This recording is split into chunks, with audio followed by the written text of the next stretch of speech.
or I don't know. We should link it to somebody should post on. I have the. Do you have the link? Yeah, I will send you the link. You do that. In the Yeah, meantime, I send want the to link. welcome everybody in because we are live now on this recap. Oh my god, uh, really, really aggravating game. Really annoying game. Sucks to come up short like that, but what are you gonna do, man? We've seen this story 3 games in a row now. No OG, no Randall. A lot of stuff falling on Brunson's shoulders, and the Heat obviously doubled and nearly tripled him a bunch of times this game. Um, wasn't easy for him to get a shot off, and when he did get a shot off, he missed a couple easy looks he usually makes. It is what it is. Um, for every 60-point night, he'll have an off night like this, and it'll cancel out. Um, with that being said, Jeff, what are some of the thoughts that you want to get off for this game? Um, yeah, I'm probably not going to be the most popular post game reactor tonight because I feel like people are really mad, and I'm just like the same as I was after the last game. I just don't think it mattered. I don't think anything that really happens without Randall and OG matters because they're pretty much. I shouldn't say locks. Of course, if they lose out, that would be bad. But so there are 2 games up in the loss column on Miami and Indiana right now. 2 games up entirely. It feels unlikely to me that they're going to fall into the plan, but their schedule is tough down the line. My point being, unless they fall into the plan, which would not be good because that means they're going to get one of Milwaukee or Boston in the first round, which is a tougher first round matchup than the rest of the teams. I don't really care what their seeding is as long as they get healthy in the playoffs. If they can get healthy in the playoffs, I think they can beat anyone with or without home court. I know there was a time, a week or so ago, it looked like they could have gotten the 3 seed. I was right there with you. This is disappointing, but for the third straight game, they're fighting, they're hanging in there, and sometimes you just lose close games. Like, I know that's boring analysis, but sometimes you lose close games, and that's especially going to happen when you're playing without your second and third best player. As shitty as that is, that's just. And we should be proud, honestly. Like, we should be proud of the team for The dude, comeback. the amount of things that tipped in the Heat favor. Like, that was by the way, that was the Yeah. funniest response to your tweet. Some guy responded to you and was like, the only reason the Knicks were in this was because of their shooters. The Heat absolutely blasted the Knicks in the shot quality department. Like, if you if you were to, there's just no way. Like, what game is that person watching? The Heat hit like 70 shots. They were just like, what the fuck was that? Oh, and in Terry Rozier had like the game not of his life. Obviously, he had some great games in Charlotte, but definitely the great game of his Miami career so far. Yeah, I mean, the Knicks were down. Like, they got shot quality to death. Miami ran super good on their 3-pointers. Mm-hmm. The Knicks, short OG and Randall, and they just fought, man. And that's something as Knicks fans they should be proud of. Hung in there against, as everyone knows, a good team. Yeah, I don't probably boring analysis, but I just don't think it's that huge a deal of a loss. I think it would have been way like if the Knicks won that game. What do you do if you're the Heat? Honestly, like if they Yeah, beat you it's in bad. Miami after you're up double digits again, and like you have those Knicks fans in your building chanting "Let's go Knicks," and then they're also without OG and Randall, like that. It was basically a free roll game for the Knicks, and they just came up short. And that's okay. Yeah, I definitely pull this card more than you do, but up until like 8 minutes left in the fourth quarter, I thought this was even more lopsided than the Spurs game in terms of officiating. I don't know where you fall in that spectrum, but I thought this was real bad. Like I thought, I didn't think about the refs at all tonight. So people, really. I told you I'm not gonna be popular, but yeah, no. I mean, I like mean, with in I thought terms the of Knicks got away with. I thought the Knicks got away with a ton of contact on the defensive end too. So I know there were. I'm not saying there weren't missed calls. Of course, there were missed calls, but I'd imagine there were more missed calls than Knicks fans would want to believe on the other end of the court. I mean, maybe I don't know. I don't. That stuff doesn't interest me too much. There's no way it was worse than the Spurs game, dude. What? That's crazy. Like that's I crazy. like I That was one of the thought worst things I've ever seen. maybe not because when you talked about the Spurs game, you brought up the refs, and that was like my barometer. or I was like, all right, this is like really, really bad. And so if it didn't stick out to you like it did to you in the Spurs game, then I'll rescind that. But I do think that they controlled a lot of the momentum in the first half, at least. Like between the no call on the Brunson when Brunson got pushed off of by Caleb Martin. I think that was actually in the third quarter, not the first half. But Yeah, then there was that was a big swing for sure. yeah, It was like there was like a 3-play swing. It was like it should have been a charge on Martin, and then they went down and it should have been a foul. Deuce got fouled and said they called him for yes, traveling. travel. And then Yeah. they went down the other end and they gave Butler like less contact than Deuce just took. Like it was basically the same thing, except they gave Butler the call. That was Yeah. definitely a significant 3-call stretch. I just don't think this game came down to reffing. Definitely not compared to the San Antonio game. That San Antonio game was a fucking joke. Like I know I wasn't on here. That was just insane. Like if somebody came from above and was like, yeah, the refs had money on San Antonio, I would just be like, of course they did. This game, it almost just seemed like they didn't, like the refs just seemed bad. I love when Tibbs is like furious at the refs. It's so funny. It's funny every time. He's so mad. And he has that scowl on his face. Oh yeah. Oh man. You can see why the guys go to war for that guy. He's so fucking mad. The Heat fans really think they're doing a number on me, bro. I promise you, I don't care. They're crushing you. I promise. I really don't give a shit. I will say one thing, and again, I mean, I'm not trying to like throw you under the bus here. I thought Haywood Highsmith did a much better job than you're giving him credit for in that tweet of yours. I thought he was excellent defensively tonight. Yeah, I also think he had Bam on the back line, and of course, we're going to get to this later when we get to your comments, because I did have one major takeaway from this game, and it's about Josh Hart. So I do think that they had Bam on the back line, and they had a defender ready to stunt at all times off of Josh Hart. Of course, Jalen Brunson's life was more difficult than it would be if they were healthy. I agree with your point there. I just also think that Haywood Highsmith got put in some one-on-one positions, and he did well above average compared to the relative defender, relative to the average defender. I don't disagree with that at all. It's just one of those situations where, like, because we can sit up here and be like, yeah, but he had Bam on the back line and that guy's nothing, so maybe let's him play more free. Because we're talking about the game, other people are just going to see it as, oh, Brunson shot whatever percentage with Haywood Highsmith guarding him, and that's obviously where the thing originates from. So it's just the nature of the beast, especially on Twitter. But like Miami they had him on their bench for 2 years, and now down the stretch in this is it 2 years shorter? Oh no, I wasn't shaking my head at what you were saying. I was shaking my head at the point you were making, which is like, you're exactly right. It's just ridiculous. They just find these guys. It's just super impressive what they do. I mean, they just every year it seems like they find someone. I know Highsmith was kind of good last year. Like he played some good defense at least last year, but much bigger. That three he hit was was the backbreaker. Like the Knicks tied it up, and that just didn't have to go in. Like he's been shooting well recently, but it was semi-contested, and it was just a really impressive game by him. But I don't think the people came here to hear us talk about the Heat. So let's get to some comments and let's talk about the Knicks. I will say, and if you're waiting to comment or whatever, I just think the only takeaway that really matters is like, what the fuck are the Knicks going to do, even if they're healthy, when the Heat decide Josh Hart being on the court doesn't scare them?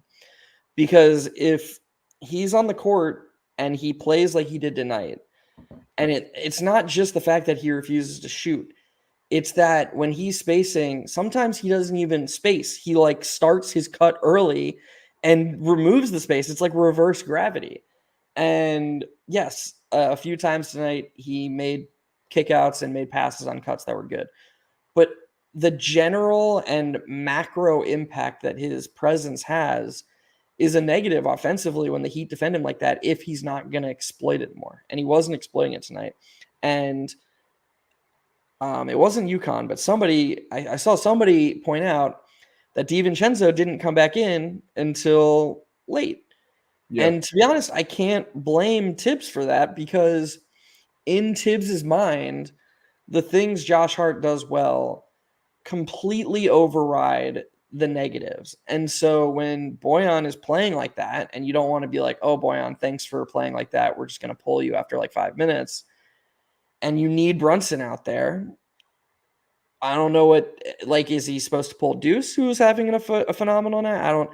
And so that's gets back to the point that I'm trying to make is like in the playoffs, when the Knicks are fully healthy and they have more than just one guy who needs to be out there. That's Jalen, that's OG, and that's Randall. If Josh Hart is playing like this and the Heat are defending him like this, there needs to be an acknowledgement that, like, okay, there are better options immediately, because the Knicks are elite fully healthy, but they're not a perfect team. And that is going to be where opponents attack. I can almost guarantee it. So I haven't watched the clip because I'm obviously on here, but supposedly Tibbs actually kind of spazzed on the refs after the game. I haven't watched the clip. I haven't heard it or nothing, but that's just what came across my timeline. So Nice. With Josh Hart, man, like it's not something that I like want to be saying, because Josh Hart is, to take a soccer term, he plays for the badge every single night. Like, he leaves everything out there. You understand why Tibbs loves him. You understand why Tibbs plays him as much as he does. But against the Heat, one of the tweets that I put out, I don't know if you saw it or not, was when you're playing them, all 5 guys need to have on-ball skills and decision-making skills. And we all know Hart's not a great shooter, but I also think sometimes he really lacks feel. Like in situations like we saw it against the Spurs, running the fast break with Dante and he throws an alley-oop. Stuff like that, it's like, come on. So while he didn't have the ball too much in his hands today, that decision-making part that I put in was more of a Mitch Robb thing. Mm-hmm. I think when you're matching up with the Heat in the playoffs, it's tough to justify like having those all bench lineups that Tibbs like is okay going with, because if you throw out Deuce, Bogey, Hart, Burks, and Mitch Robb, it's not gonna go well.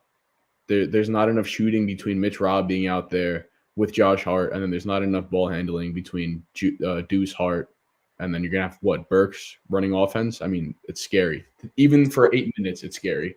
So he won't do that. He won't go to a 10-man. But even to your point, like, one of OG or Randall with Deuce, Hart, Boyan, and Mitch is still kind of scary, especially OG, like, because they'll lack, like, to your point, they'll lack offense. Now, to be fair, Deuce, OG, and Hart all playing together, like, I don't know if other bench units are gonna score too much, so it's not like it's gonna get super out of hand. But I still agree with your sentiment that there needs to be more staggering to keep more than one starter in the game.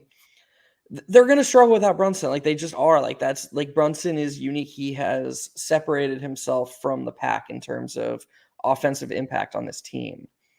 That's okay. Like, the Knicks aren't the only team. Like, I hate this expectation that like there are actually people out there who are like criticizing Leon Rose for not having constructed the team as such that they don't have a someone who can be like Jalen Brunson when Randall and OG Anunoby are hurt.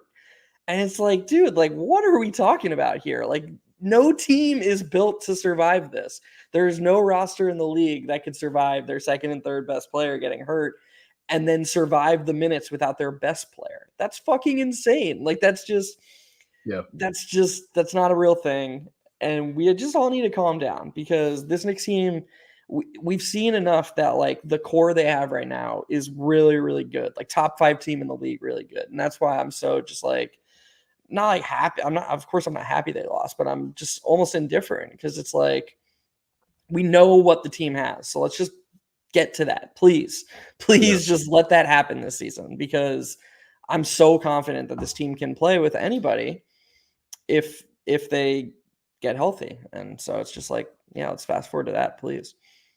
Yeah, I agree with that. Unfortunately, I don't know if we're gonna have that timeline to fast forward Yeah. to. But I thought also, Con, I loved what you said, how you opened your comments about Josh Hart with the positives, because like we live in such an extremist society these days where like if you say one thing, if it's negative, that means you only mean the negative thing. And like I hope it's not taken. What I said yeah, isn't taken as I don't have an appreciation for Josh Hart, the basketball player. I don't understand the good things that he brings.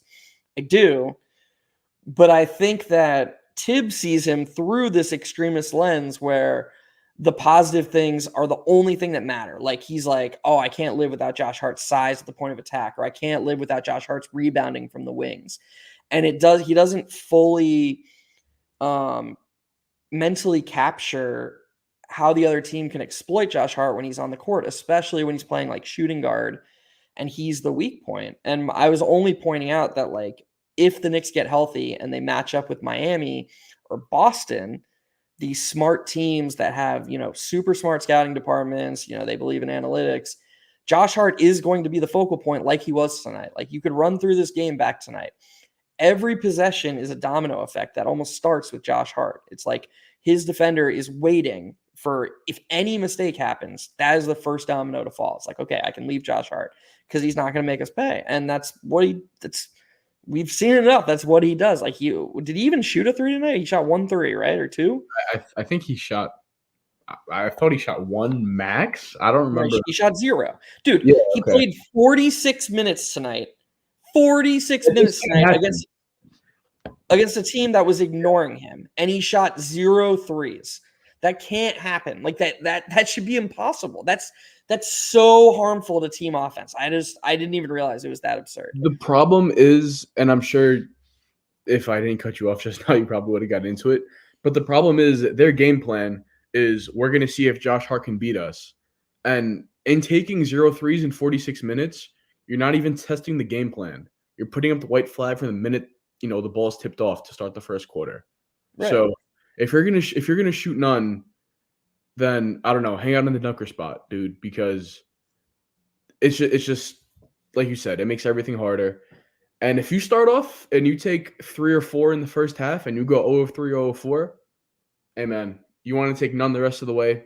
I get it. But you have to test it out at least. And he didn't do that.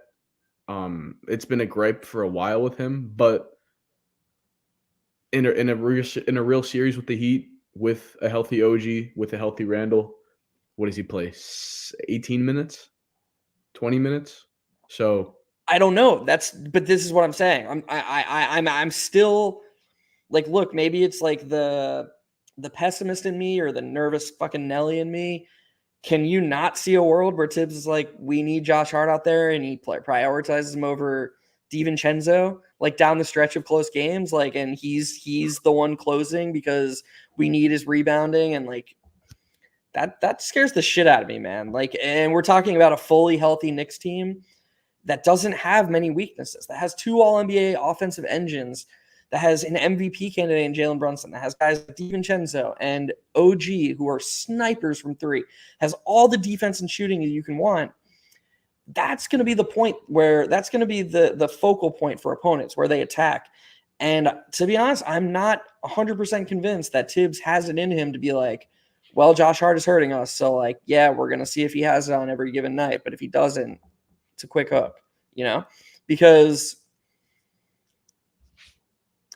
yeah, I don't want to be too negative. Like it's just, especially like you said, like Josh Hart is giving us so much, and it's just games like this are frustrating, man. Like, and he only shot 1 3 against OKC.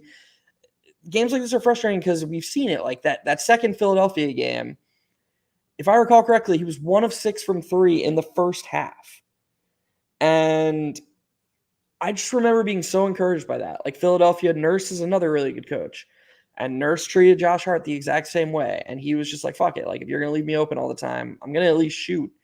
And that opened up so many more things, his willingness to shoot. Because, look, these defenders are human.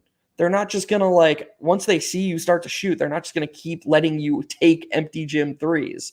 They're eventually going to start rotating. And if you go back and watch that game, the impact just him being willing to shoot had on those rotations were immense. But Miami never even had to make that adjustment tonight because he never even attempted a shot. So it was just they got to stay in their comfortable game plan the entire night. And look, that's okay on a night tonight. Like tonight, he's going to play.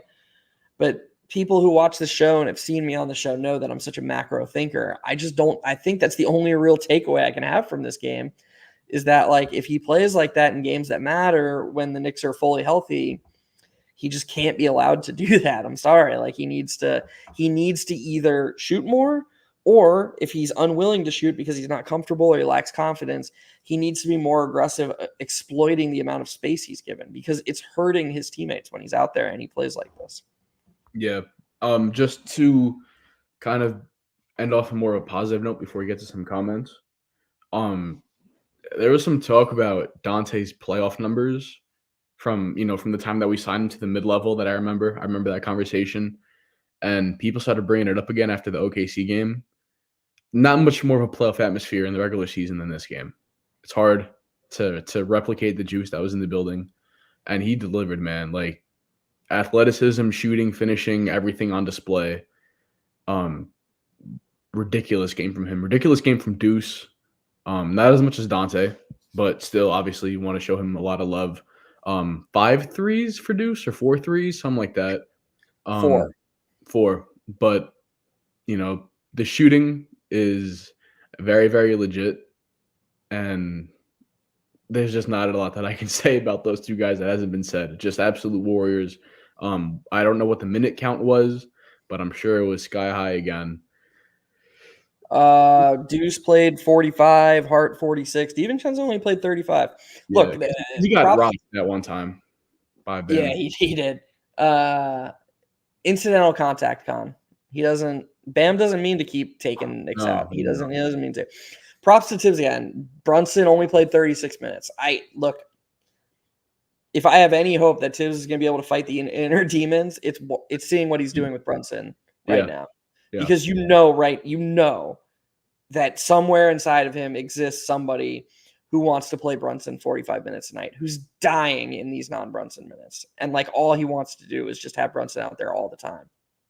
And he is prioritizing having Brunson healthy in 2 weeks over, whatever marginal edge Brunson playing 42 minutes a night versus playing 36 minutes a night would give him.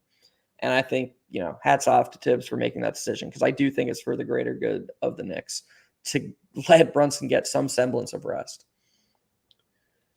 Yeah, I think that's probably the extent of the stuff there's to talk about for this game.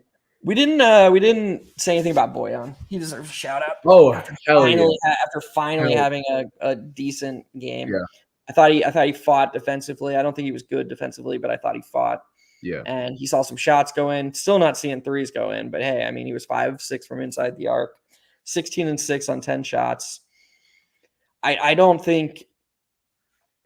I mean, look, we're nitpicking here, but I thought it was interesting that Tibbs, after the first half, didn't put him in the entire third quarter. I thought that was. I don't know. I just don't get stuff like that. That doesn't seem like a basketball rotation to me. But I mean, what do I know? Tibbs has been so good this year that I'm going to choose to ignore that. Yeah, no, that's a good call, and that actually reminds me of what I was going to say about your DiVincenzo point, dude. He's on a deal. He's on one of the best contracts in the NBA, 4 for 50 right now for DiVincenzo. I think it's like not to nip. I think it's like 4 for 47, like Leon. Even better. Yeah, great. Even better. Great. For all I care, he could suck again in the playoffs. I'm happy he's on our team. He's absolutely blown away my wildest expectations. Everybody who watches this show knows how much I love Emmanuel Quickley. He's basically, I mean, the Knicks traded Quickley and RJ for OG Anunoby, but these are things that people don't factor into these trades. They also kind of traded for Dante DiVincenzo in the sense that his role was allowed to be expanded after Quickley and RJ were out the door. His minutes were more guaranteed, and he has very much stepped up to the plate and been amazing this year. So, like, And to some extent, traded for Deuce McBride in that trade too. Yeah, exactly. That's a great point. And Deuce has been amazing too. And 3-point shooting at the end of the day still has a ton of volatility. There's still a ton of variance. I don't know. I'm going to be pushing back pretty strongly against people if DiVincenzo has like a cold streak in the playoffs and they're like, oh, he's not playoff ready, or like, dude, like, Oh my fuck God. that. That's I terrible. I was gonna say I can't wait to have like those conversations, but I realize that's an oxymoron.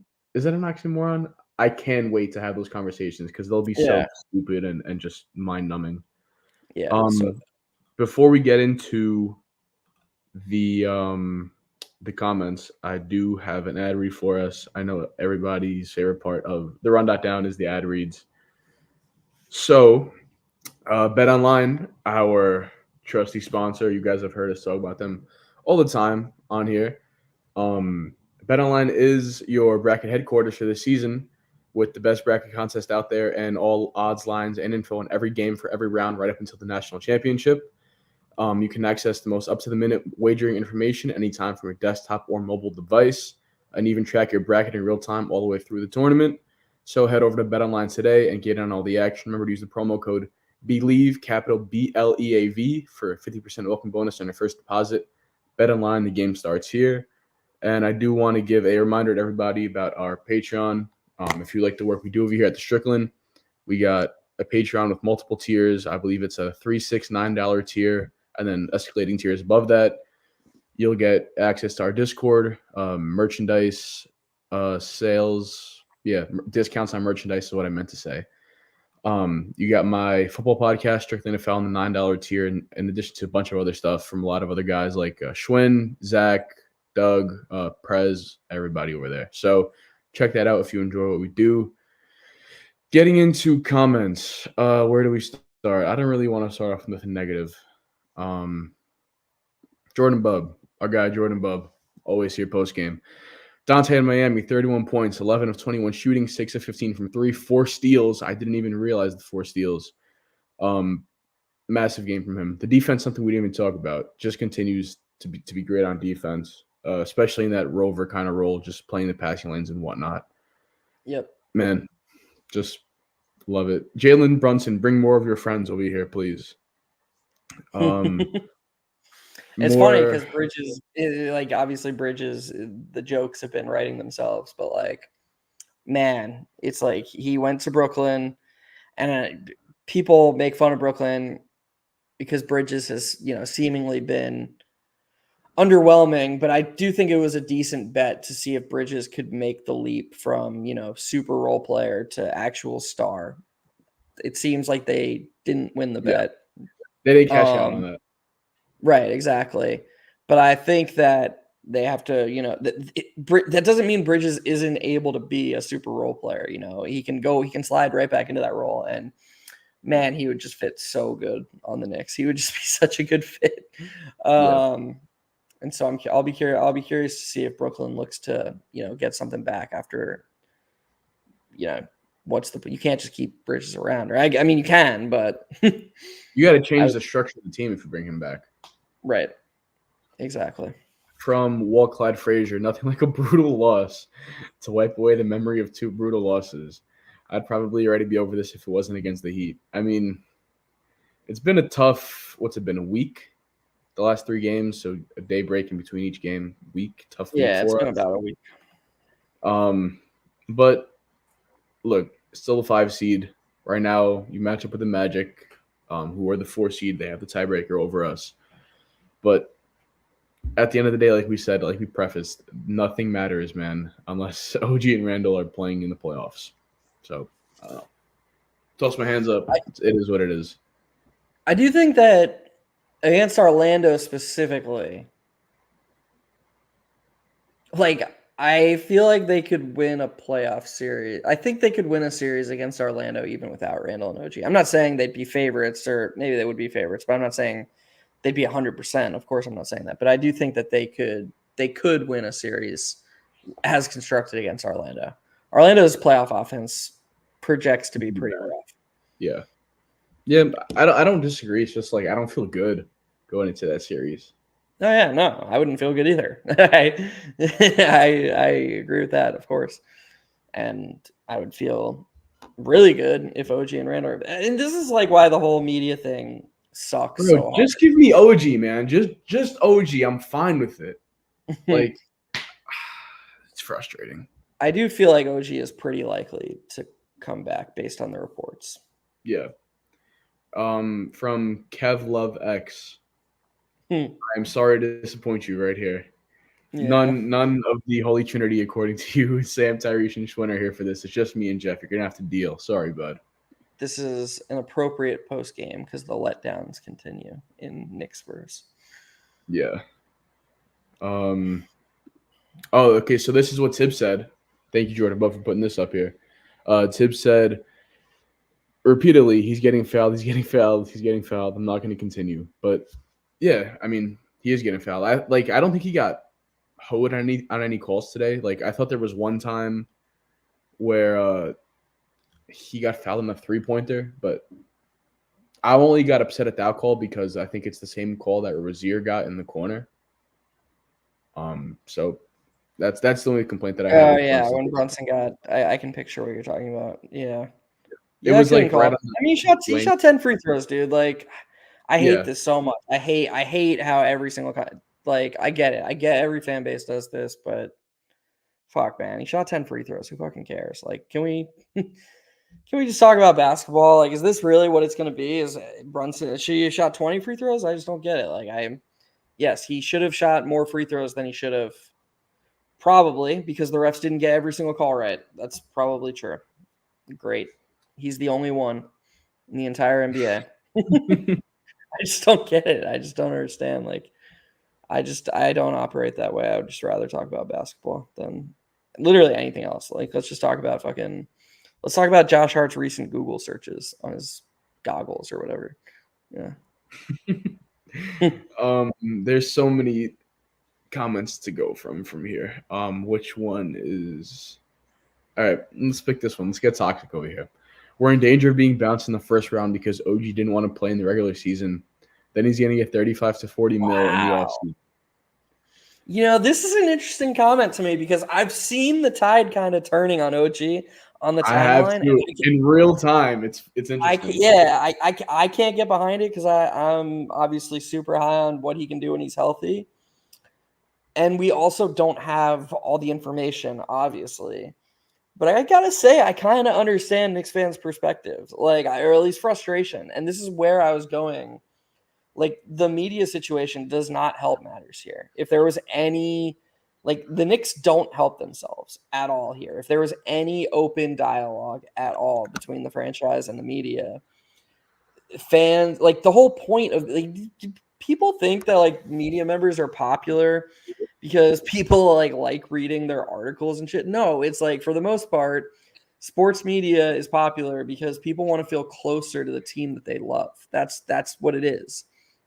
Like, I'm sorry, apologies to, you know, who is a good writer is Fred Cass. Like, I actually do enjoy reading Fred's writing, like, whatever. But for the most part, these writers are like, we're trying to feel closer to the team we love. And the Knicks basically just built a wall and don't let it. And so it's like, yeah, if I was a Knicks fan and I had no access to the team because the team doesn't let me have access, and this OG thing was driving me nuts, I would be like, who knows what kind of takes I could dream up. But I'm sympathetic to this for sure.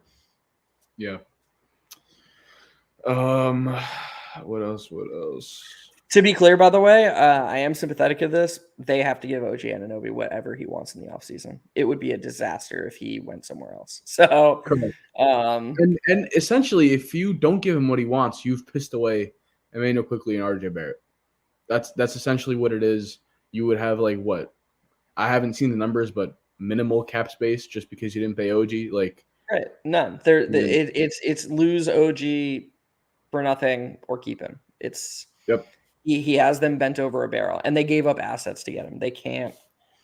Can I ask people why we're panicking about the OG contract when we had Jalen Brunson, who's represented by Leon Rose's son, sign here for a favorable deal on a descending contract, and OG Anunoby's agent is Leon Rose's son? and they'll probably find some way to work in a favorable stipulation in the Knicks' favor while giving OG as much money as he could get. Like, relax. To quote Mitch Robinson, relax, Berman, relax, relax. It's like it's not a situation where the sky's falling. Yeah. Nafimul Huda says team is a 6 seed or a playing team without Randall and OG. Hard to not be when if the Bucks had no Brook and no Dame for the last 30 games, would they be the 2 seed? No. Like, Giannis can go out there and put up 50, 20, and 30 if he wants to, and they probably still won't win games. I'm exaggerating, but like, come on. If Denver didn't have Jamal Murray and pick whatever Aaron Gordon, Michael Porter Jr., Aaron Gordon, yeah, or like Contavious Caldwell-Pope. I mean, the Nuggets are. Let's leave the Nuggets out of this. Jokic isn't Brunson. Like, let's remember, we gotta find someone like teams with, a 1A. a player in Brunson's tier, and yeah, you get rid of their second and third best player. Jokic is just like the worst example. He could find wins out of everything. But yeah, I mean, so like the Kings. Right, if De'Aaron Fox had no Sabonis, De'Aaron Fox had no Sabonis and no Keegan Murray, like exactly. they're fucked. They'd be awful. We saw it forever. The kid. I mean, Fox has made a huge leap. I'm not acting like De'Aaron Fox today is the same player as he was 3 years ago, but the Kings, they had to build talent around Fox for them to be, for them to make the playoffs last year, and then looks like they're hovering around the play-in. This is not me talking crap about Sacramento. The West is an absolute gauntlet. Sacramento deserves to be a playoff team. Yeah, I'm just saying that in order for them to get to this place where they're consistently a playoff team, they needed to build around them. And that's okay. Like, the league is super deep with talent. Man, the timeline is crazy right now with Heat Knicks stuff. The Heat fans are hilarious. Like, are they still chirping at me? Yeah, what is this, man? I don't understand. Do they have any idea how shorthanded? I guess the Heat didn't have Tyler Hero, so that's something. I guess they weren't. Dude, they were, I had somebody like who replied to me, say like, "Oh, we didn't have Tyler Hero," and then I was like, legitimately responding. I was like, "What is more valuable, Tyler Hero or OG Anunoby and Julius Randle?" And then they responded to me with Randall's playoff stats, and I was like, "Oh, thank you so fucking much. I forgot today was a playoff game. I really appreciate that, bro." You should just respond with that GIF of the goalpost shifting. When people shift the goalpost that hard, that's how you know you have them. Just gotta cut. It's a point where you stop responding. Right, exactly. It's just a waste of time. What else do we want to throw up over here? That's actually a pretty big compliment to Brunson, by the way. Like, if Brunson could get this team to a 6 seed, or like a compliment to like Brunson and Tibbs and the team defense. If this team could be a 6 seed without 2 of its 3 best and highest paid players, it's pretty sick. I mean, that's also like a big feather in Tibbs' cap, in my opinion, too. Like, I mean, I don't think people just register how shit out of luck we are right now. Like, we're up the creek without a paddle. We got one paddle, and it's Jalen Brunson. Like, we're rowing from one side of the boat, trying to go forward. And remember, Con, they're not only are they without OG and Randall, but whatever is happening with Mitch and Hartenstein has them limited. Like, we close with Precious Achiuwa tonight. Yeah. I promise you, Tibbs does not want to close this game without Isaiah Hartenstein or Mitchell Robinson on the court. The Hartenstein stuff was interesting to me because I legitimately didn't know if he was hurt or if he wanted to close with Precious. Was there like a report that I missed for Hartenstein? I think he's just on it. I think it has to be a minutes limit. I mean, look at his game log. Has he played more than 20 minutes since he's been back? What did he play today? 18. He played 29. Okay, so yeah, you're actually closer, right? He hasn't played more than 30. Yeah. which he was doing consistently earlier in the season without Mitch. Like there was that stretch, like in January, there was a pretty crazy stretch. He's been like 30, 44. yeah, like well, just like consistently mid to high 30s, 33, 39, 37, 35, 39, 28, 32, 42, 29, 41, 39. And so yeah, there was that. And then recently it's, tonight 18, 29 and 29, 28, 19, 24, 26, 26, 25. So honestly, I'm a little bit surprised that he's even played that much, but so 18 does that's surprising. I'm surprised that Hartenstein wasn't on the court at the end of the game. That's yeah, that I'm sorry, this isn't very good content, but this is completely catching me off guard. Yeah. That's wild to me. I I have was no I idea. was confused about that because like to what I said earlier, it also takes one of those decision makers out of the equation. Like Precious is not somebody who you can really do like a fake dribble handoff with and let him read the defense and survey for cutters. So Yeah. I don't know. Just thought it would have came in handy. And then Bam really kind of lit us up there at the end too. He had like 2 or 3 big baskets. And that putback that could have been I Oh, don't know if over it the. would, but I I'm not thought sure. It was super close. It might have been good, but the tip was good, but mhm. I also thought he used Bogey as a launch pad. Like I thought he kind of himself off of Bogey. Yeah. The Culture Entertainment says, "How far do we make it if Randall and OG don't return? I say first round exit without OG. Depends. If we fall into the play-in, I agree. If we don't, I think we match up favorably with whoever we get in that 3-6, 4-5 range. Honestly, You think without Randall and OG, the Knicks beat Cleveland? That would be, I don't, dude. I don't, I don't scare. I don't. I'm not fear Cleveland like one bit. I don't fear Cleveland either. And I think in general, what Tibbs does well matches up really well against Cleveland, and he'd have a good game plan. Dude, that would be like a franchise-altering loss if the Knicks beat them without Randall or OG. That would just look. I'm not saying we can't beat them. Of course, I'm not saying that, but that would just be, yeah, that would be no good for Cleveland. That would be so bad. Yeah, I don't see why they couldn't beat Cleveland. I'm just a little bit. I think they can beat Orlando and they can beat Cleveland. Who else could they get? Indiana. And I think they could beat Indiana. Yeah. Yeah, Brunson, and then Tibbs coaching the defense, and all these guys, like Deuce and Hart and DiVincenzo and the 2 centers and Bogey, like they'd probably go to a 7. Maybe Burks Yeah. gets some run, but it would probably be 7 or 8 man rotation. I do think that would be enough to beat a non-Milwaukee, non-Boston team. And hey, Milwaukee lost to Washington tonight, so it's not like they're world beaters either. Yeah. I also wonder. Well, I don't wonder. The absolute worst outcome, like worse than playing Cleveland, would be a 3-6 matchup where we get Miami. I would just bash my head against the wall repeatedly. Yeah, that would suck because you open yourselves up to another Don't say it. playoff. Yeah, no, and then it's like losing as the higher seed. That would suck. There's no way the full context would be appreciated. It would just be like, oh, we own them, playoff Jimmy. It would just be fucking awful. Yeah, just please no, just no. But I don't think the Knicks are going to get Cleveland's schedule the rest of the way is too easy. Like their schedule is Do they actually have like a cakewalk?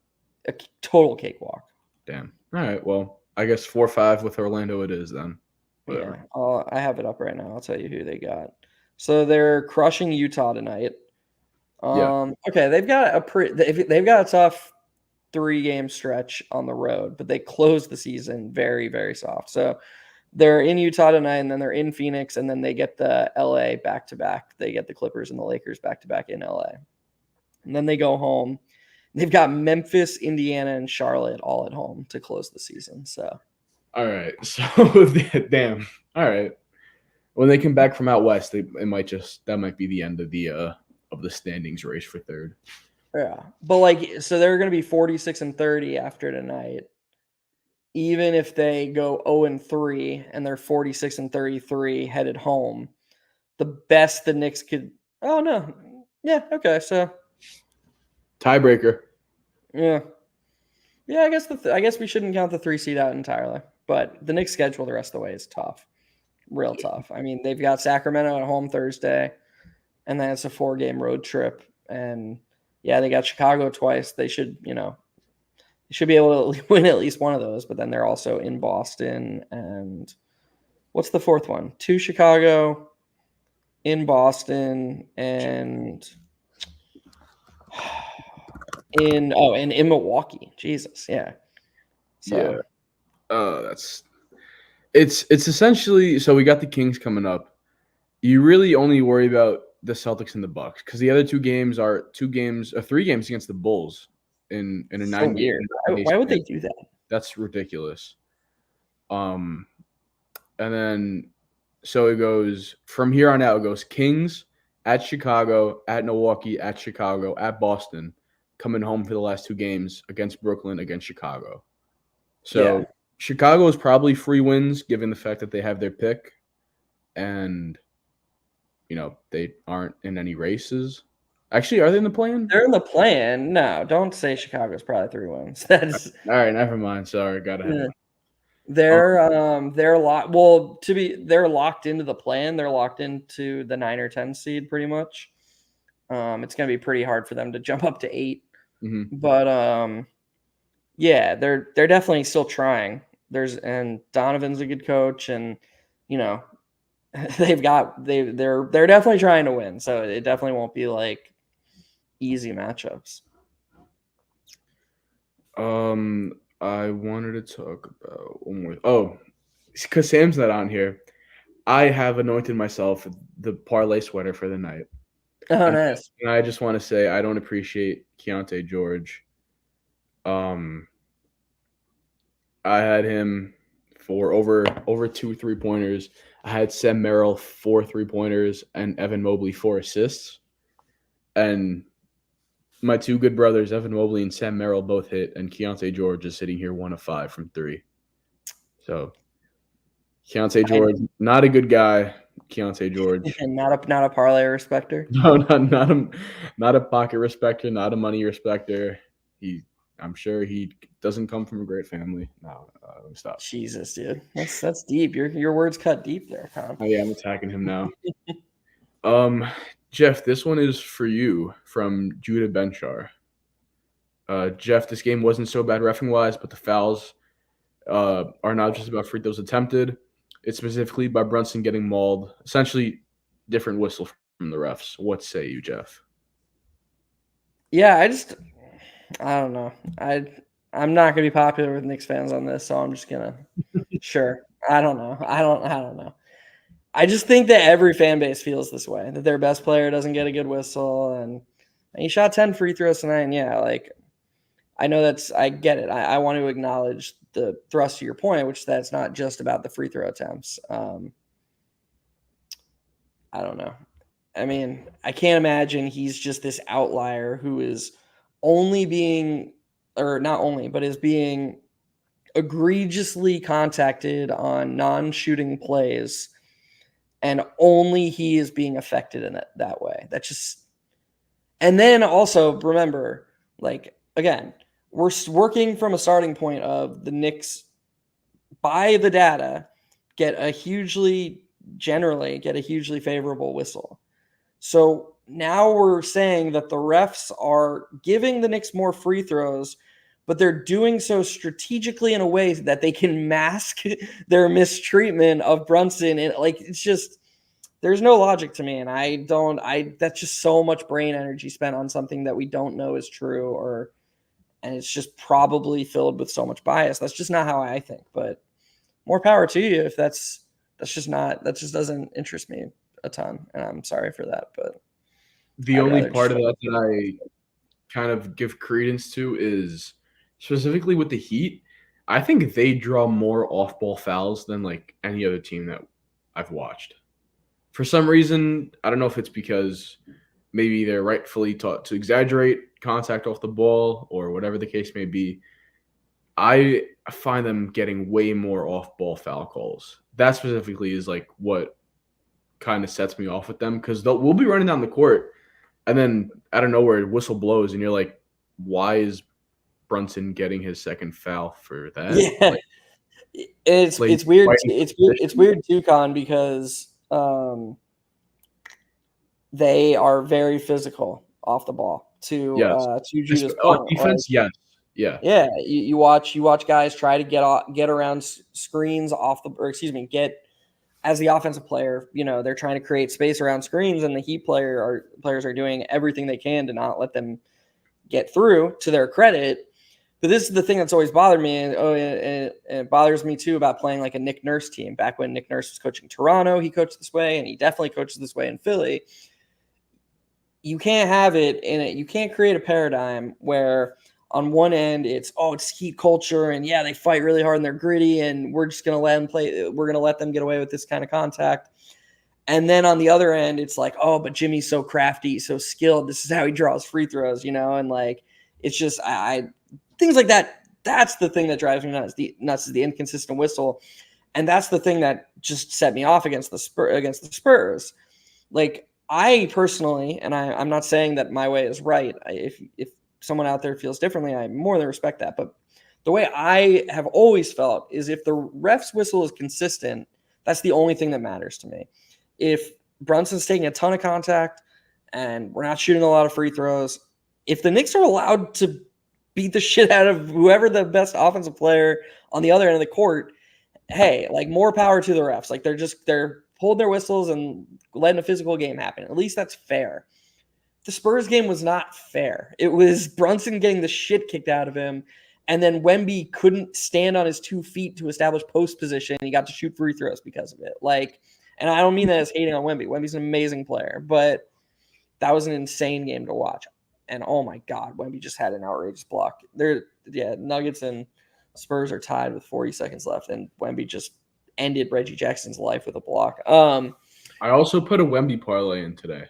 Nice. Was it game-changing blocks over half because he just hit the over? I'll tell you exactly what it was right now. I don't know what the progress is on it because I haven't given a shit about anything besides like us really, like, in my opinion, now playing the Heat tonight. Mm-hmm. It was over 25 points, over 11 boards, over 5 assists, over 4 blocks. Okay, well, he has 9 blocks, Con. So he hit the over on the blocks. But just to close the thread on Judah's point, like there could be validity to that point. That's just not stuff I focus on. The most important thing to me is the whistle fair and consistent. And like I do think that the Heat create a bit of a double standard with the whistle because they're a very physical defense. And then they, on the other end, hunt whistles. Butler's really good at it. Butler's like, people hate this, but Butler's kind of like Brunson. He's, he jumps backwards on certain jump shots. He's holds his arms out looking for contact. That's what smart, crafty guys do. And I do think that can be frustrating watching specifically the Heat. But for the most part, I don't see it. I don't see like the Knicks just out there getting shafted and like, I don't know. People are saying this after the Thunder game. Like that was all people were talking about after the Thunder game was the refs. And like, yes, that one non-and-one, I guess. I don't know. I texted, was it UConn? I don't know who I texted. It was either you or Luca. If they gave that and one call to a team playing the Knicks fans would have lost their fucking minds. They would have been like, that didn't have anything to do with the play. It was way after it. How can you call a foul there in that spot with 3 seconds left? And instead of focusing on the fact that Shea hit a ridiculous baseline shot when the Knicks were up 1 with 2 seconds left, it was all, it's us against the refs, despite the fact that we shot 10 more free throws than the Thunder in a game we lost by. That's not me. That's never going to be me. And so I'm sorry about that to people who are watching this because I know this is a Knicks show and I'm probably not the best, Knicks mascot. Yeah, Jeff, you're not part of the big three of Sam, Tyrese, and Jordan. That is a good big three. Props to that. It is. You just referenced him. Lucas has best Tibbs post game of his career. This is getting a lot of hype. I'm gonna have to go back and watch that clip. All he says is it was you quoted it earlier. Jordan, I think, quoted what he said. He's getting He's- fouled. He's getting fouled. Yeah, Repeated. that's literally all he said, and then he walked off. Another one from Judah Benchar. I seriously wish we'd have Draymond just to clothesline Bam. I am not gonna leave that up for too long because it's a little graphic, but it is, dude. It's fucking annoying, man. Like the storyline was who is Bam gonna hurt today, and what was it? First or early second quarter, he just levels Dante, and I'm gonna be so totally honest. I think the one with Brunson at the end was a legitimate accident. Like people were getting on him for that one because like it's Brunson and they're protective. Dude, Mhm. Brunson was behind him. Like he has no clue Brunson is behind him going to pick up that ball. That was an accident. But the Dante one, he lost the ball already, Yeah. and he just clearly follows through. He even kind of like I thought he turned his body so that he didn't get him with like forearm or nothing, and he got him more with like shoulder Mhm. or kind of elbow. Like I thought that play was one of the dirtiest plays that he's made against us. I thought that was clearly a shot, like worse than when he fell on Quick's ankle. I thought the one today was brutal. What do you like? I don't know. What do you think about that? I mean, I would never apply malicious intent to someone I don't know again, but like that looked terrible. And the thing I'll say is like, yes, individually, all of these events can be incidental contact, but at a certain point, it can't just be incidental if it happens 6 times. Like, I don't get how it keeps happening. It's just crazy. Like maybe he's the unluckiest person to ever live. I will say, and this has little to do with, calling Bam out of bio dirty or whatever. There was this guy live blogging, rewatching game 6 of last year's playoffs on the timeline. I have no idea who he is. Don't follow him or anything. It was just, he was live blogging the Heat Knicks game 6 last year. And he went on like a multi-spree rant about how quickly hasn't shown up and how quickly sucks. And like he's like, I haven't even noticed him in this game. And then this other guy popped in and was like, yeah, quickly's the most overrated player in the league, legit playoff dropper. And I forget who it was, but it was somebody who I followed who popped in, was like, guys, he was hurt. Like, what are you it was just one of the funniest things I've ever seen. Like, that was crazy to me. But yeah, I mean, Bam, It like was probably our own fans calling him overrated, and then it was somebody oh else from another fan base saying he's not playing. no, it was definitely Knicks fans who were like originally interacting. They were both Knicks fans. I checked on that. Okay. Yeah, it was so funny. But regarding Bam, I don't know. I mean, I do agree with you that the DiVincenzo did not look good, and sure, it could be incidental, but I don't. Dude, like If it's not incidental, Bam will get what he deserves. Randall last year was incidental. Quickly was incidental. Grimes was incidental. Like, A couple years ago, Giannis was incidental. Like and the thing is last like, year with the back, that was incidental too. Like, all right. and the thing is, Colin, I don't think like, of course there would be extremists who talked about it.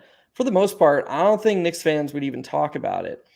But all the Heat fan do is talk about Josh Hart. That's it. Because it's all they talk about is like they only talk about how Josh Hart hurt Jimmy Butler on a play where a foul baiter was trying to draw contact. Newsflash, there are going to be consequences. In fact, I went on a rant to my dad about it the other night about how I get fucking terrified watching Jalen Brunson because he's by far our most important player. And like all these times when he like jumps back into a defender, I'm just terrified he's going to land on somebody's foot or something. Like, please stop drawing contact so much. Just go straight up sometimes. It's okay. Like, we need you long term. But anyways, Butler was trying to draw contact, leaned into Hart unnaturally, spread it like it was just crazy. And okay, yeah, he got hurt. Clearly, Josh Hart didn't mean to hurt him. But okay, you have a guy who has now hurt 6 Knicks in a year. So either we can all agree that shit happens and probably unintentional, or we can say, which player has hurt way more of the other team's players, and think logically and logically criticize one of the players. You don't get to only talk about Josh Hart and then be like, but our guy's legit, heat culture, we play so hard. It's like, what the fuck, man? Also, the way that the injuries have transpired, diving for a loose ball, Randall's in the air, he slides his foot under him, sprains the ankle, and then today with the ball being loose and already being picked up by a Heat player, and then he hits Dante in the face. Like, those are prime opportunities where, like, if the thought crossed his mind, he could act on it to try and take a cheap shot. Yeah. Whereas Josh Hart is locked in. He's trying to play defense. He bites on a fake, and that's what causes the injury. These are three very, very different situations going on over here. Like, it doesn't – if you did as much as passing high school and getting your diploma, you can recognize, like, the difference in these patterns. Like, sorry. You just see this type of projection all the time and not just in sports debates, and it's the most annoying thing. It's like there's nothing more annoying than when people constantly bring up something that you would never even talk about. And it's like, but wait a second, you're actually doing that thing worse. So you're like, it's like they think if they keep talking about it, people will forget or ignore that they're actually the ones doing the thing that they're criticizing other people for doing. And it's stupid rant, but shit's I'm going to frustrating. jump past some of these other comments because this one broke my heart. Did you see the Wemby line that Luka just talked about? Holy shit, man, he's good. No, you don't get it, Jeff. My parlay missed by 2 points. Oh, Jesus! What was the price you got?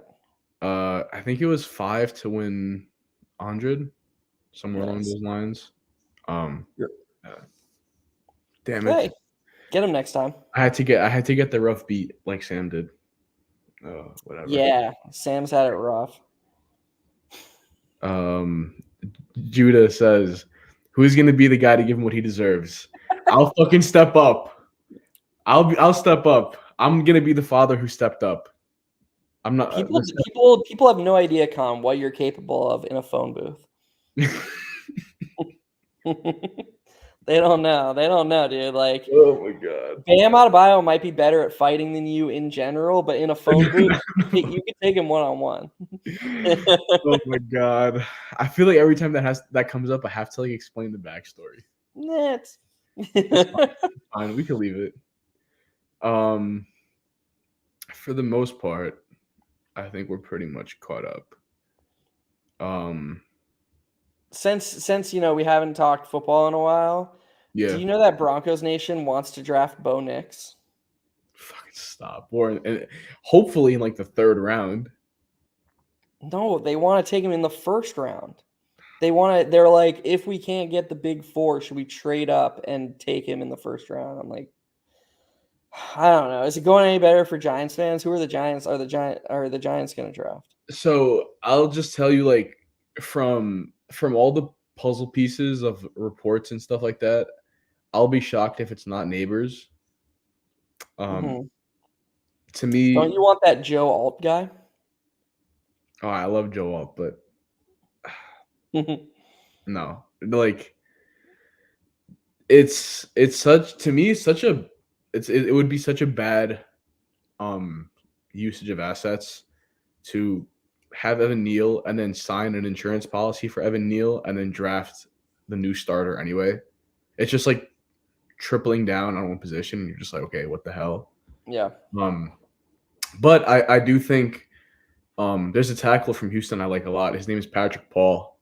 Not really sure on where he lands in terms of day 1, day 2, day 3.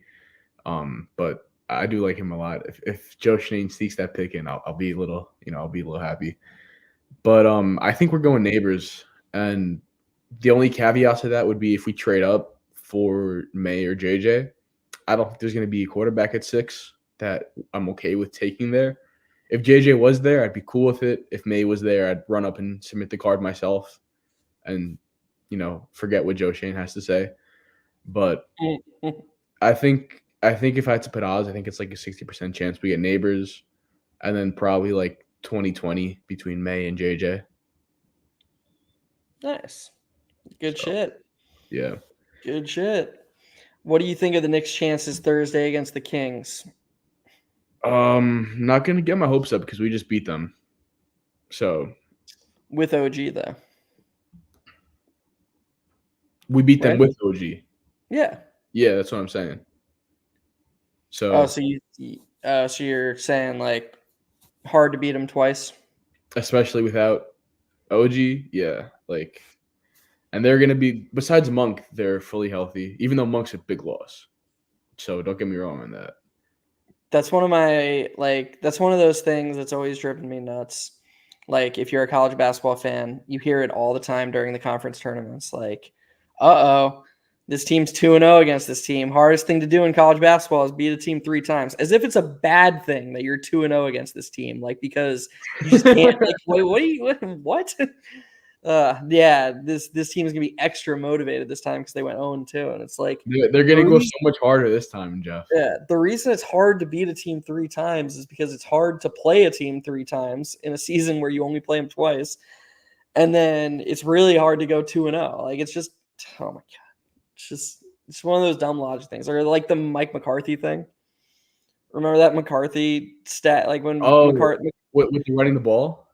yeah, he was Is like that teams win 95% of the time when they run the ball 20 times in the second half. So yeah. we're gonna try to run the. He said that, and it's like, well, why the fuck do you like? What do you?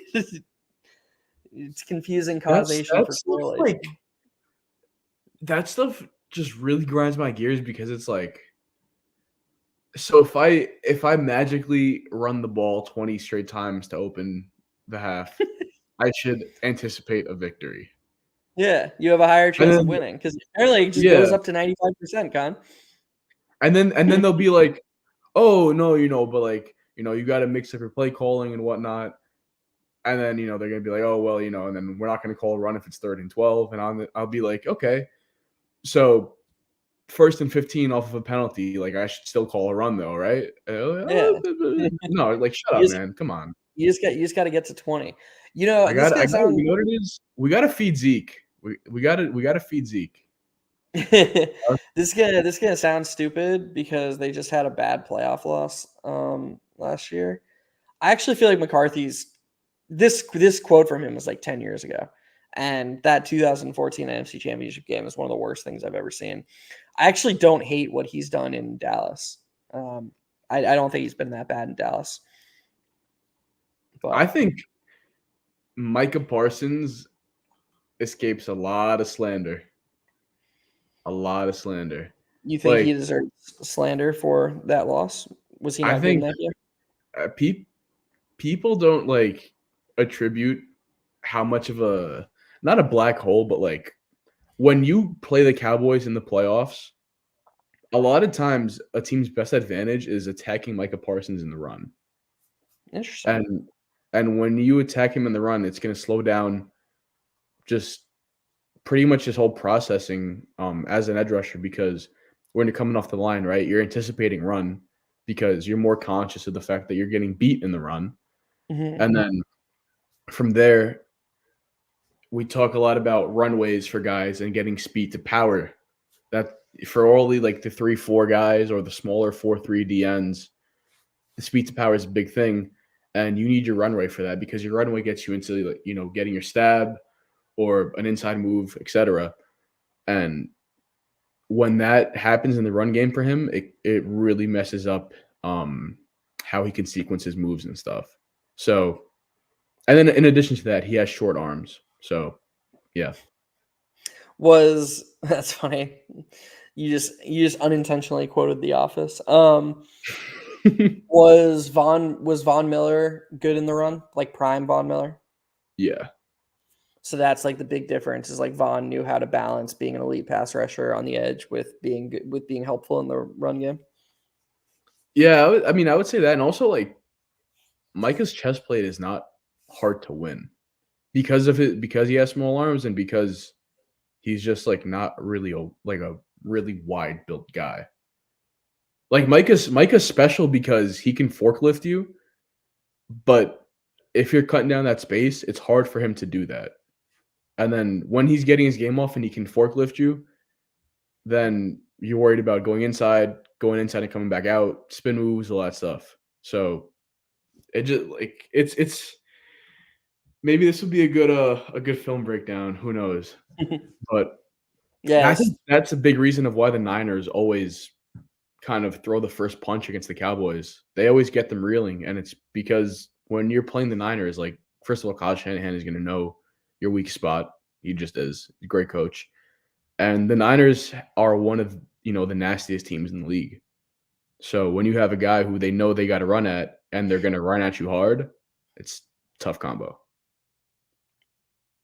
Good shit, Con. Good Strictly NFL preview there. Good work. I feel like in the offseason, man, I talk more Strictly NFL on here than I do in the episodes. Yeah, Leica Parsons. That's damn right, Luca. Brian Burns, not better, but we'll save that for later. I don't think I got too much. we know Thibodeau's better in a phone booth. So Yes, Thibodeau's better in a phone booth than anybody, honestly. anybody in the world, including Myles Garrett. Yes, that's the joke for those who don't know. I said that like right after Kayvon got like I think 2 sacks in the game this year, and then I texted it to Jeff. It was the Carolina game, right? Or God, who was it? It was One of those against the Jets, maybe. Oh no, maybe no, it was no, it was the Commanders when they beat the Commanders at home. I gotta stop buying into the fucking Commanders wins, bro. Ugh, Jesus Christ, Dude, that's the it's too bad. It's too bad you weren't on these post games more. There was nothing funnier early in the season than like the Giants winning, like that Giants win against Washington, and then when they won 2 in a row against Washington, New England, Patriots? or maybe they won 3 in a row. Yeah, they beat Green Bay too, I think. Packers. Yep. Yeah. And Tommy, Tyrese is on here like crying. He was losing his shit. Poor guy. Bro, if we lost to the Patriots and lost to the Packers, Drake May is like in a Giants uniform already. This I've never seen an NFL like this. Like this is so weird. Like there's so few spots for like Justin Fields can't get a starting job right now. That's fucking bananas to me. I know I'm higher on Fields. I know I'm higher on Fields than most, but it's different if like he can't get a starting job because the Bears are holding him hostage. Like they traded him for a 6th round pick. They wanted him to get out of the facility. So yeah. No, it's just weird. Like I just feel like who are these who are the teams to you that are going to be taking quarterbacks early in this draft? Like I guess the Commanders. Yeah, it's the top 3 and then Minnesota slotting in somewhere. Okay. That's what I believe right now. Oh, and New England, of course, New England. Yeah. All right. Judah, I hope you're a medical professional when you say this. I think Randall's back in a few games. Because if not, I'm coming for you, bro. I feel very confident that OG is going to be back before the end of the regular season.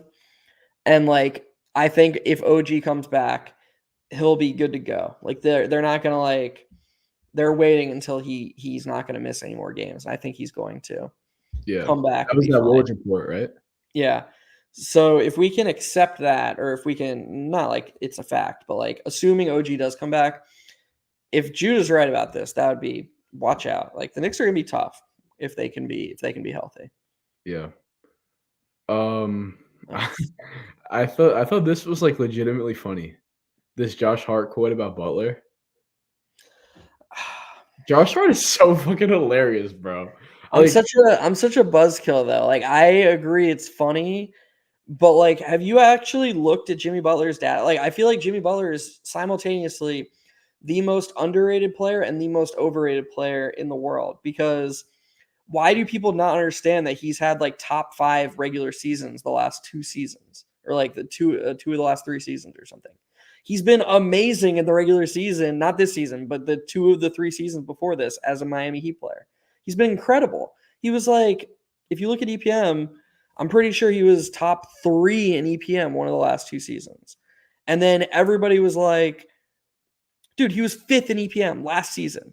Last season, when he literally dragged Miami and they barely got the 8th seed or whatever because they lost the first playing game. He's Can you top check what he 5. was in 2022?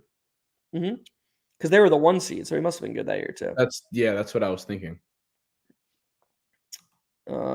He was 15th. So Still. okay. So Yeah. 5th and then 15th, and then the year before that was, I think, he was 6th. 6th in 2021. And then 2020 was the bubble season where they made the finals. And Butler, that was his first year, and Butler was 11th. So the last 4 seasons in Miami, he's been 5th, 6th, 11th, and 15th in EPM. And people are like, oh, this guy just takes the regular season off and then he's playoff himmy in the playoffs. It's like, dude, shut the fuck up. He's a really good basketball player. Why are we doing this to him? Why are we pretending like he just like takes a shit on the regular season, doesn't try, and then just magically shows up in the playoffs? The dude is an all NBA level player every single season. He's a no doubt Hall of Famer, not because he just wakes up and becomes a fucking genie in the playoffs. No, he's a Hall of Famer because he's an amazing player in the regular season too. It's like, I hate that I just don't want to, it fucking pisses me off when I see this stuff. And if I was a Heat fan, it would piss me off too, because like I would watch every game and be like, dude, what the fuck are we talking about here? He's amazing. He needs more help, if anything. You know what it is? It's because he plays into it. Like Maybe. when he because last year he had the video where he was working out in a gym, and he was like, this is like when the season starts, or like some shit like that, like some flipping the switch type of quote. And then they made the run to like get into the play-in or to stay in the play-in because they were hurt for a long time. And then he went, and then they had the game against the Bulls, which nobody wants to acknowledge how close they were to just not being in the fucking playoffs. Dude, forget that. Do people not even understand? Like, he was a god in that Bucks series. Like, that's where really the conversations really took off. Yeah. He because was not he did it against Drew Holiday too. Yeah, no, he did. He was amazing. He was not the best player in the Knicks, Celtics, or Nuggets series. And this is not me hating. I literally just spent 5 minutes talking about how good Jimmy Butler is. Just objectively, he was just not the best player in any of those 3 series. And people, I'm sure Heat fan will be like, oh, because he got hurt, Josh Hart, yada yada, whatever. I'm not saying he's not a great playoff player. He is a great playoff player. What I am pushing back against is this idea that he just like sits out in the regular season and then he rises like Jesus himself in the playoffs. No, he's just really fucking good all the time. Like, can we finally start respecting Jimmy Butler in a proper way, please? Bro, Heat fans are still fucking lighting me up, dude. Shut the fuck up, man. Holy shit. 23 replies and 17 quotes. Don't you guys have fucking work tomorrow, bro? Go to bed. Says bro is making injury excuses like the Heat haven't had 35 different lineups this year. Bro, I know you're not on this live stream right now, but I don't give a fuck what you have to say. I'm sorry.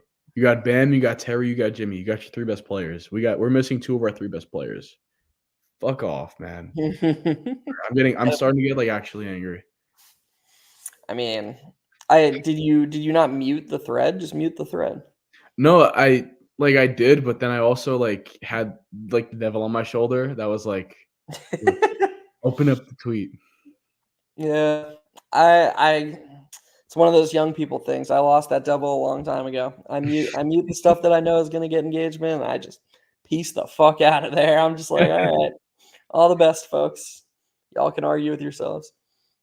Hey Judah, I promise I'm not laughing, dog. I hope to God you're right. And matter of fact, I'll do my cross on here too. I hope you're right. Heat fans dragged the regular season shit. Yeah, they play a huge part. It's just weird. That would just piss me off so much. The Heat fans. If I was Butler, I would be pissed off. Like, he should be getting all NBA honors and shit. He's amazing every It's funny I say that. I do realize like people don't bring him up because they're just like, yeah, he's probably like not doing anything, and they don't like check. Yeah, Like, he's what is never in these conversations. Like, It's insane, man. He's so good. He actually wasn't that good tonight, but it didn't matter for the Heat because Terry Rozier decided to hit every single shot. But Butler's Also, amazing, and I feel like it's such a disservice to him. Or maybe not. Maybe it helps his overall image to be seen as this like Jordan-esque playoff goat. I don't know. But one and he thing was that against Milwaukee. He definitely was against Milwaukee, and he definitely was like in the superhuman bubble, in some of those games in the bubble. Like some of that meme where he is like exhausted isn't a meme for nothing. It's he was amazing. That game 5 when the Lakers were up 3-1 and they wore the Kobe jerseys to honor Kobe because they wanted to win a championship with the Kobe jerseys on. And Butler just absolutely single-handedly kept Miami in that series. That was incredible. So yes, I'm not saying he hasn't had playoff moments. He's had a ton of elite playoff moments. I'm just saying he's a really fucking good regular season player too. bro. We need to take away the fucking Draymond video from Schwinn. Have you seen the Draymond video he tweets? Is it the one where the Draymond just like tackles people or whatever? It's like the fight compilation. Oh yeah. He just tweets fuck insert random person or thing and then tweets the Draymond video. Mhm. It's oh my Yeah. Schwinn's in his bag. I bet his team won his playoff scrimmage.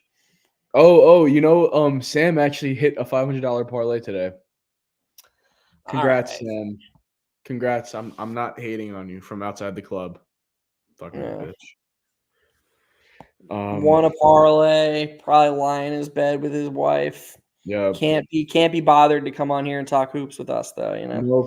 Nope. You guys do the rough game. It's all right. Yeah. We gotta come on here and talk about how for the fifth straight game, Jalen Brunson didn't shoot enough free throws. No, actually, okay. Last point, and I think we can get out of here. Actually, we have to get out of here in like 10 minutes because I have to pick up my sister. But Nice. I had somebody legitimately bring up in conversation that Jalen Brunson was the reason we lost today. Oh God. And I was like, he had lineups with like two centers and Josh Hart again. And then Dude. the response I got for that was he can influence the game more than anybody on the court.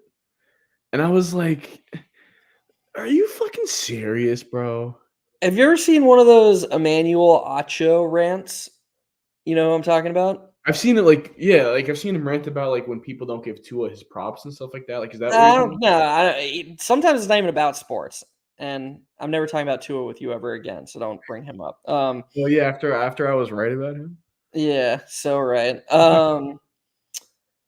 No, he is just the master of saying lots of things across a long period of time, but actually saying nothing. Like his Oh, words don't ever mean anything. He's just saying lots of words that don't actually have a point to them or even any connectivity to them. That's what that tweet is. That tweet just means nothing. It's just why did he click submit? Just do anything else with your time. It's just like that guy the other night who tweeted after the Brunson game in San Antonio. oh, he didn't pass enough? Yeah, he didn't pass enough then. And then what happened in the OKC game? I saw something else. Oh, after the OKC game, I saw somebody tweet that Cam Thomas has a higher ceiling than Brunson. It's like, I had to quote tweet that guy. That was fucking atrocious. yeah, I didn't realize Brunson was so good at bringing out just like the absolute AIDSiest takes ever. But 3 straight nights, I guess. Here we are. But yeah, we definitely lost this game because Brunson, the only person who could create a shot, was asked to actually operate inside a phone booth. Can I hit you with another? I just remember this part of the conversation. Mm-hmm. He brought up plus minus and Oh, said nice. Brunson was a -9 and Hart was a -5. I'm sure we lost this game because of Josh Hart. I wanted Well, to fucking. Mm. yeah, single game plus minus tells the whole story. Man, what's up with the Clippers? They suck. They don't care as well. You think that's what it is? Like they look like they don't care. Well, I'm not Yeah. a Clippers expert, but to me it doesn't seem like they care. Yeah, I guess they just think like Kawhi's not playing tonight either, so that's probably no good. Man, I got a weird one for you. The Mavericks are down 6 right now, and both Kyrie and Luka have positive plus minuses. So like, when are the minutes they're losing? What are they really playing minutes with neither Kyrie or Luka on the court? That's such a Tibbs thing to do. And Luka has 28, 7, and 7 going into the fourth quarter, and they're down 6. Yeah, but Chris Paul, the point god, plus 12. Since we're focusing on single game plus minus, since that tells the whole story. I mean, Derrick Jones Jr., what are we doing? Minus 15? Him, and then, dude, Trace Jackson Davis is a player. I thought, am I crazy or did I not see the Mavericks cut Dwight Powell? No, that never happened. Man, I could have sworn, and that's weird. I could have sworn. Dude, Dwight Powell is like, he's up there with Dirk, bro. Oh, you know what? You know what it must have been? It must have been one of those stupid ass April Fool's posts, like from a Mavericks fan who like wants him to be cut. Yeah, dude, those things. Don't even get me started. It was a tweet from like Luka Doncic season. Yeah, it was probably something like that. Those were not fun. That was not a fun day. Or like Jaden Hardy burner. Like one of those. Oh god. Jaden Hardy burner. That's good, Con. That's a good place to end. There can't still be people watching this, right? Like, come on. We just got like 5 comments in like the last minute, but they're all engaging. That's so cool. Yeah. Thanks for putting up with our fucking dumbass talks going on right now, guys. Judah, I'll reply right now. He asked for my handle on Twitter. I can't leave the guy. Nice. Anything for another follower. Yeah, exactly. You should follow Con. Con's one of the good ones. Appreciate that. Also, you're probably gonna get more football out of me than basketball, but like I do obviously, like I had all basketball tweets tonight. It's just egregious nights at whatever. I hate. And if the response to his tweets tonight are any indication, he's not very good at tweeting about basketball anyway. Oh, so. Dude, no. If you want to have fun, scroll through the replies to my tweet to the Heat guy. Oh, Jesus Christ. Also, I did the Strickland's live tweets tonight, so if you guys like them, let me know. If you didn't like them, keep that thought to yourself, asshole. No, I'm just kidding. But I do think we're gonna get out of here now. Thanks everybody for tuning in. Don't trip off too much of this game. And we'll see you after the Kings. Thursday? Right? Yes, sir. Thursday and then Friday. All right. Oh, Jesus. Back to back. Christ. All right. Bye, everybody.